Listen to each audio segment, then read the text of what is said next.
म्हणून लढणार की स्वतंत्र लढणार?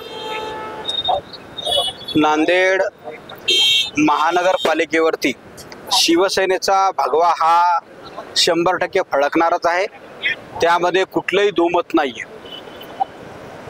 कारण तर नांदेड शहरावरती जे काही नांदेडकरांनी विश्वास दाखवलेला आहे, आपण बघितलं असेल की विधानसभेच्या निवडणुकीमध्ये नांदेड दक्षिण आणि नांदेड उत्तर दोन्हीही उमेदवार विधानसभेच्या निवडणुकीमध्ये नांदेडकरांनी भरघोस अशा मताने निवडून दिलेले आहे.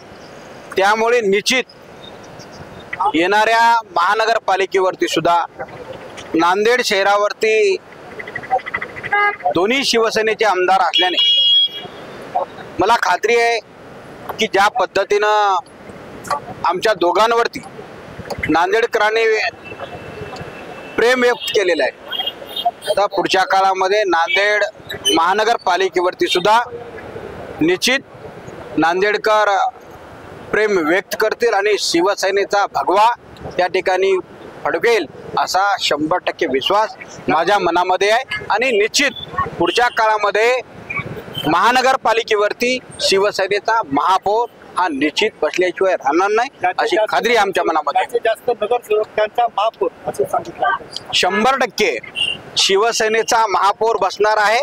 मग नांदेड उत्तरचा बसो का नांदेड दक्षिणचा बसो, आमच्यात कुठलीही दुमत नाहीये. स्पर्धा बघा, त्यांनी काय सांगितलं की स्पर्धा करून नगरसेवक जास्तीत जास्त निवडून ज्याचे येतील त्याचा महापौर, म्हणजेच स्पर्धा करून शिवसेनेचे नगरसेवक आम्हाला जास्तीचे निवडून आणण्यासाठी आमची स्पर्धा आहे आणि चांगली स्पर्धा आहे.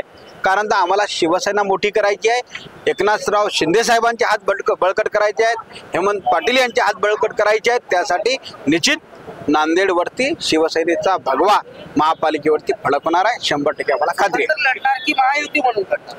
आता स्वतंत्र लढायचं का महायुती करायची हे आमचे नेते ठरवतील. राज्याचे नेते एकनाथरावजी शिंदे साहेब ज्या पद्धतीने आम्हाला सूचना देतील त्या पद्धतीने आम्ही निवडणुकीला सामोरं जाणार आहोत.